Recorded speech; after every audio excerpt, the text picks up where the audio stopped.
Hallo, schön sind ihr da bei Handgelenk mal Pi. Ich bin Ann. Ich bin total im Stempelschnitzfieber und auch wieder im Jellyprint-Fieber und darum habe ich mir vorgenommen, ich möchte gerne wieder mal ein paar Stempel für die Jellyplate schnitzen. Ich habe also zwei so Stempelgummis. Das ist hier das Doppelpack von dieser Marke. Ich habe das auch im Gästecker bestellt. Aha, hier. Das wäre vorne. Genau, da hat es einfach zwei solche Platten drin. Und die sind ein bisschen dünner als die wir das letzte Mal bearbeitet haben. Ja, und da ich verschiedene Sachen am Ausprobieren bin im Moment, wäre jetzt das die Gelegenheit dazu. Und ich habe gedacht, ich tue mir die Viertel und möchte da einfach so ein bisschen Müsterchen drauf schnitzen. Ja, genau, für nachher dann auf der Jellyplate zu stempeln. Genau, für das schneide ich mir das jetzt einfach mal abeinander.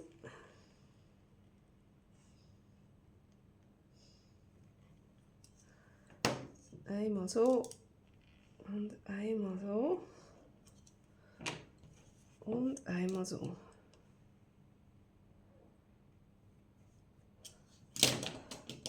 Voilà, jetzt wollen wir doch mal hier aufzeichnen, da das jetzt wirklich für die Jellyplate absolut nicht genau muss sein, nicht so wie dann, wo wir da die winzig kleinen Sachen gemacht haben, die super herzigen Mini-Stempel. So. Ja, zeichne ich jetzt gerade direkt mit dem Bleistift drauf.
So, einmal so sehr geschwungene Sachen.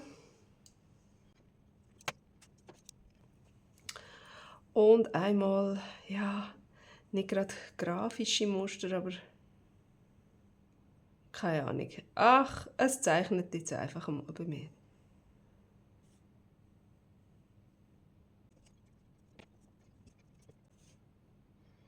Ja, also das passt mir gar nicht. Die anderen sind noch so okay. Ja, und ich glaube, ich schneide jetzt wirklich einfach nur die Linie rein.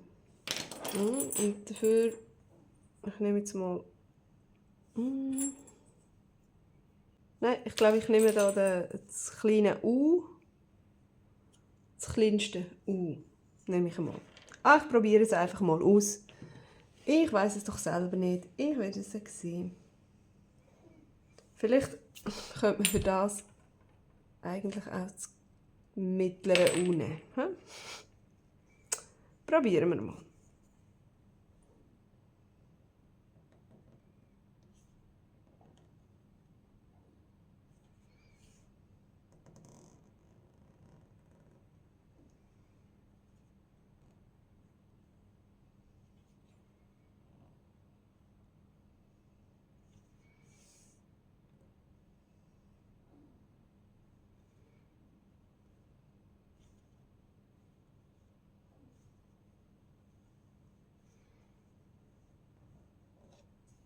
Ups.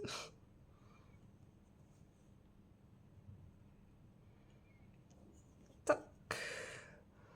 So, jetzt sieht man da, dass es ein bisschen ausgefranzelt ist.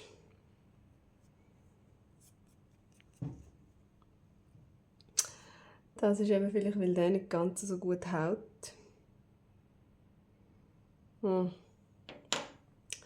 Keine Ahnung, ich probiere jetzt einfach mal. Ich probiere das jetzt doch einfach mal zu stempeln. Uiuiui, was ist los mit dem? Wieso will der nicht?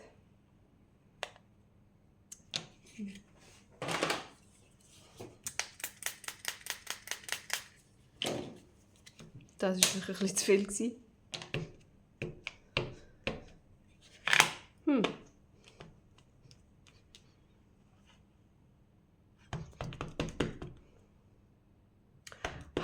Nimmt es das gar nicht so gut an.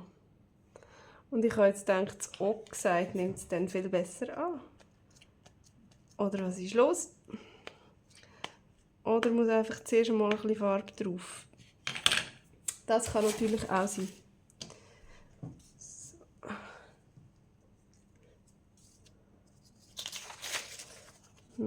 Man sieht es gar nicht gut.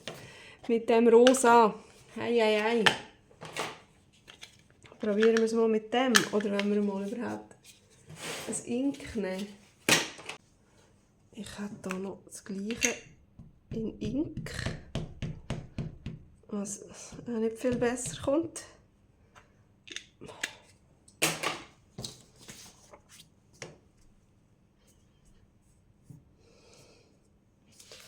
Noch so ein bisschen.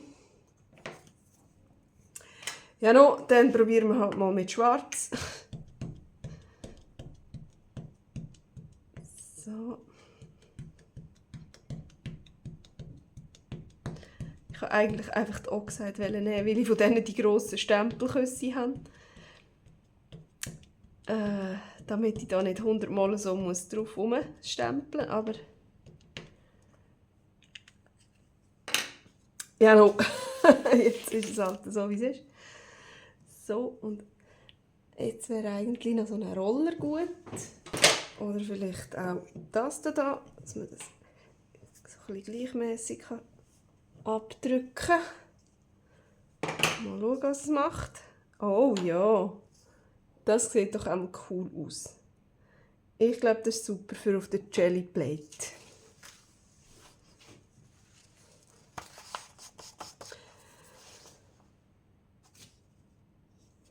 Gut, dann würde ich sagen, tun wir doch mal die anderen Formen an. Ich glaube, für das kann ich auch noch das Breitere nehmen. Und für die anderen müssen wir dann wahrscheinlich das Kleinere nehmen.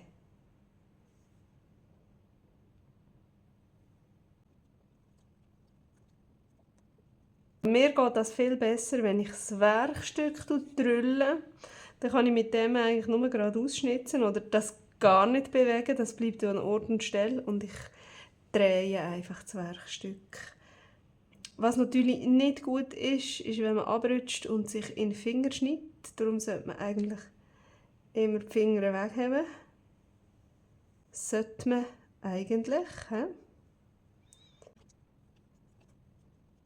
Voilà. Dann wollen wir doch das jetzt auch noch schnell ausprobieren.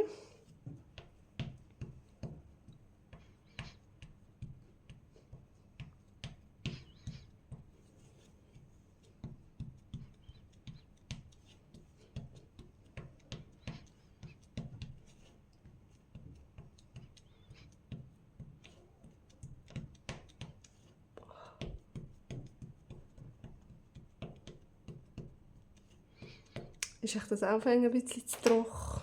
Das kann natürlich sein.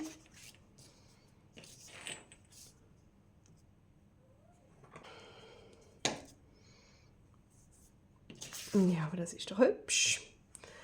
Das sieht doch cool aus. Ich könnte mir auch vorstellen, dass da die ausgefranzelten Stellen jetzt gerade bei dem sind, wenn ich mit dem Schnitzwerkzeug ein bisschen zu tief gekommen bin. Das ist möglich. So, dann wollen wir auch mal noch die Kreisli.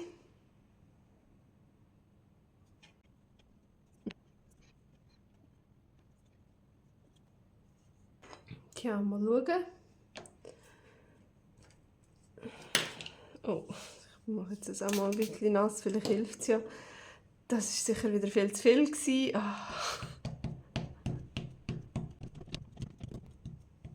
Naja, helfen tut es nicht. Es wird nur schrecklicher.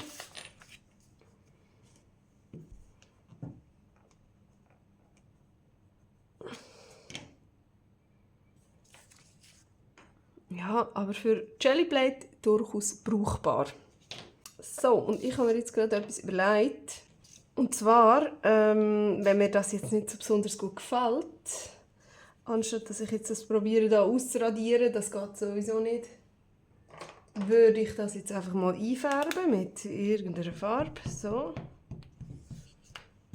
Nützt euch das etwas? Vielleicht geht es so besser. Naja, das ist jetzt auch nicht besonders deckend. He? Und dann tue ich doch jetzt einfach mit einem anders farbigen Schreiber da mal noch irgendwas draufmalen. Ich probiere das komplett zu ignorieren, was ich da vorher gemacht habe. Oder einmal ein bisschen. Allzu schlecht war es ja nicht. So ungefähr das habe ich ja wollen. Ob das jetzt viel besser ist, weiß ich auch nicht. Aber ich probiere das auf jeden Fall jetzt mal wegzuschnitzen. Genau, ich habe da jetzt immer noch den mittleren drauf. Und das ist ja jetzt so dick geschrieben. Da können wir auch einfach gerade direkt drauf.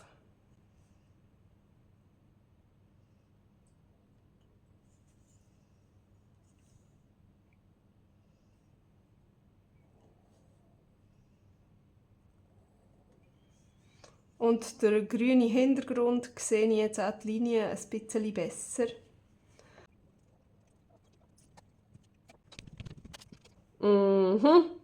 Naja.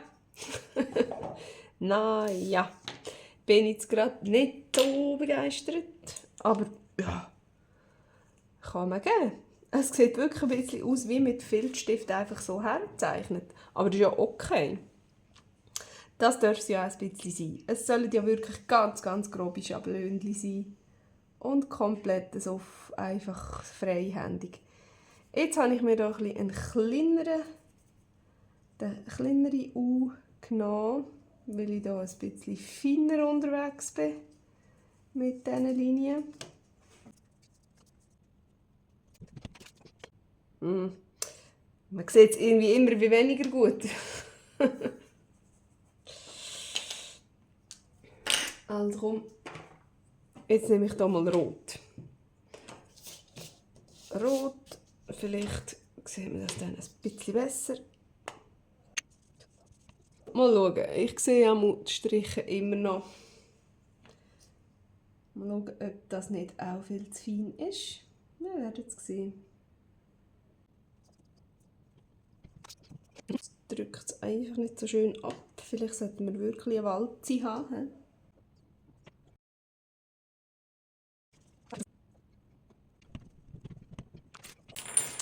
Hey, ich finde sie recht witzig. Und ich finde, so dann auf der Jellyplate kommt das sicher gut. Ich muss natürlich jetzt dann noch schauen, wie die Farbe dann annimmt. Aber ich glaube, das kommt gut. Ich habe auch schon mit Linol geschnitzten Stempel auf der Jellyplate gestempelt und das hat auch recht gut funktioniert. Also ich werde es auf jeden Fall noch ausprobieren und euch nachher dann zeigen. So, nach so einer schön durchzechten Jellyprint-Nacht habe ich euch meine Ausbeute zeigen von meinen Prints, die ich gemacht habe. Was ich vielleicht auch noch schnell zeigen kann. Ich habe auf jeden Fall hier noch hinten drauf auch noch etwas reingeschnitzt, immer. Dann habe ich natürlich die ganzen Stempel doppelt so viel. Das klappt sehr gut. Und wie man sieht, habe ich auch die Stempel recht gut wieder sauber gebracht. Die waren extrem voll Farbe. Und ich habe die einfach in eine Schüssel mit warmem Wasser eingelegt, kurz. Und dann ist das Zeug schon fast von alleine ein bisschen weggeschwommen. Ich musste dann noch ein bisschen wegreiben. Und das ist dann super alles weggegangen. So, das zu dem, nicht, dass ihr euch wundert, weil da ganz andere Motive sind, weder das, was ich euch vorher gezeigt habe. Aber ja, gut. Ich habe viel mit so ein bisschen glänzender Farbe gearbeitet. Manchmal sieht man das Motiv ein bisschen besser, bei dem sieht man es jetzt ein bisschen weniger. Und wie man sieht, habe ich auch schon ein bisschen etwas gebraucht. Ich habe eine Collage gemacht, die kann ich euch dann ganz am Schluss noch zeigen. So, ich habe probiert, wirklich so ein bisschen meiner Farbskala treu zu bleiben.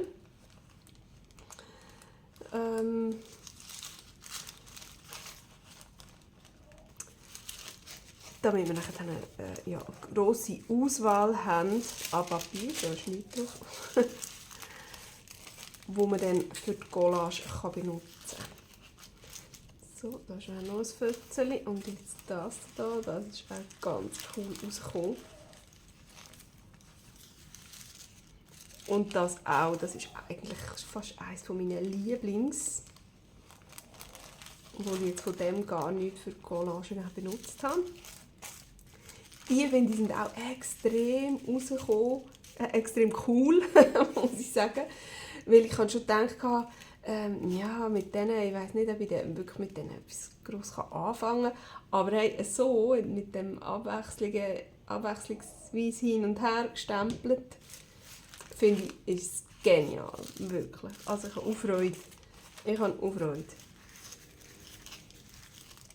So, von dem hier konnte ich relativ viel brauchen. Ihr werdet es dann bestimmt sehen. Hier kommen noch einmal die Blümchen. Hier nochmal Blümchen, da ist aber nicht viel weggekommen. Das ist auch ganz genial. Das ist so ein bisschen mehr Jungfrau-Style, finde ich. Da bin ich mit der Farbe nicht ganz so zufrieden. Das hat überhaupt nicht reingepasst, hat es mir gedacht. Und das habe ich ziemlich cool gefunden, weil das so schön zwischendurch aufblitzt, das Orangige. So, von dem habe ich sehr viel gebraucht. Das sehen wir dann nachher noch. Hier habe ich einfach ganz viele verschiedene so hergestempelt. Das habe ich auch noch recht witzig gefunden. Da ist noch einmal das Feuerwerk, oder wie man dem könnte sagen. Ja, eben sehr viel mit Silber und sonst so glänzender Farbe. So, und dann habe ich immer das, was dann von der Jellyblade übrig geblieben ist, oder die kleine Jellyblade, habe ich ja auch immer gefüllt. Das habe ich dann noch mit einem Papier abgenommen. Das ist jetzt alles auf Seidenpapier. Das fällt mir dann ein bisschen leichter für die Collage zu machen. Und da hat es zum Teil auch ganz geniale Abschnitte. Das ist sehr schön geworden und das hier hat es mir gedacht. Und das auf jeden Fall. Und auch das gefällt mir immer so gut. Wenn das so aussieht, als wäre das so abblätterte Wand. So kommt mir das immer vor. So. Genau. Und da ist auch noch einmal genial rausgekommen. Das gefällt mir auch sehr gut. So, und das hier ist einfach nur noch gerade das Papier, das ich gebraucht habe zum Abrollern. Aber jetzt zeige ich euch noch ganz schnell meine Collage, die ich gemacht habe. Und das wäre da. Jetzt muss ich jetzt schnell schauen, dass man es auch gut sieht, dass es sehr schön scharf ist. So, und jetzt seht ihr sicher das eine oder andere Papier, das ich gebraucht habe. Natürlich hier auf dem Ast sieht man die Blümchen. Den Hintergrund mit diesen ganz verschiedenen Mustern. Hier auf dem Kopf sieht man ein bisschen etwas. Und dann, was ich genial gefunden habe, ist dass das halt gerade genau zu diesen Flügeln gepasst hat. Das da.